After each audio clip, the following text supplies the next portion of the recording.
Halo viewers, balik lagi sama aku Rifki Hedian. Dan aku udah lama banget nggak bikin video.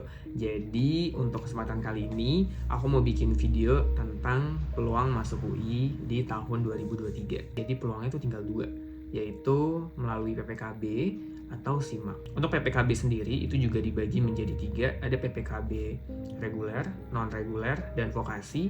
Dan untuk SIMAKnya juga ada dua, ada SIMAK biasa sama SIMAK kelas internasional. Nah, kita ke PPKB dulu. Di sini dia menyebutkan PPKB ada tiga jenis, ada reguler, non-reguler, sama vokasi. Nah, sebenarnya harus teman-teman tahu, untuk PPKB non-reguler itu dulu namanya adalah PPKB paralel, program paralel. Tapi sekarang udah nggak ada namanya, jadi diganti jadi reguler.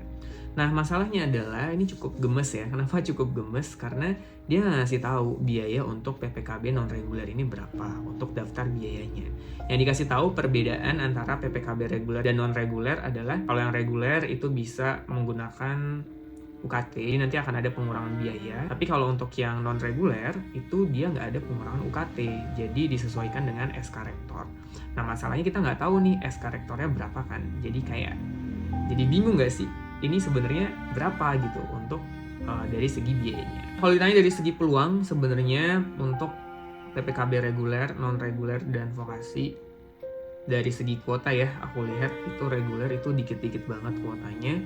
Jadi kalau dibandingin sama reguler dan non-reguler, lebih besar peluangnya yang non-reguler PPKB-nya.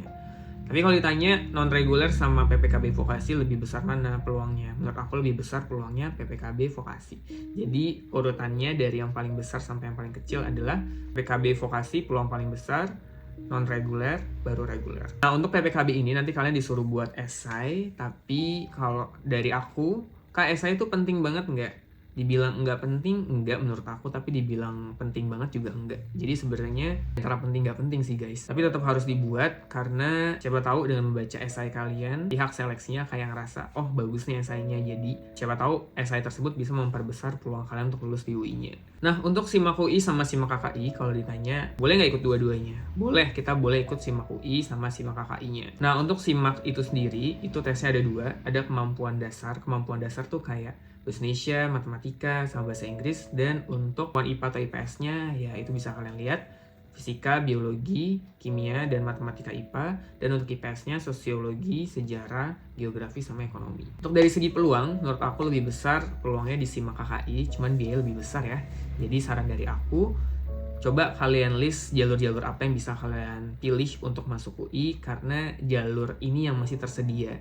Kalau misalnya SNBP, SNBT itu kan udah, SNBP udah pengumuman, SNBT udah diproses nih, tinggal pengumumannya. Jadi saran dari aku, coba cari peluang yang bisa kalian pilih dari jalur-jalur yang masih ada ini. Nah, untuk PPKB sendiri, karena ini juga pengaruh dari sekolah, coba tanya sama pihak sekolah, apakah di sekolah kalian ada PPKB atau enggak. Karena pendaftaran masih bisa berlangsung, jadi kalian masih bisa untuk coba. Mungkin intronya segitu dulu. Lainnya aku akan buat video-video tentang strategi-strateginya kayak gimana. Kalau kalian ada pertanyaan seputar apapun, boleh ditanya di kolom komentar. Misalnya kayak gimana cara nulis esai yang benar, atau gimana nih Kak cara milih jurusannya, peluangnya seperti apa ya, bisa kalian tulis di kolom komentar. Nanti akan aku baca, dan kalau emang menarik, nanti akan aku buat sesi Q&A-nya.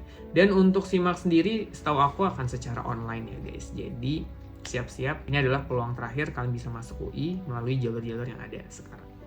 Good luck!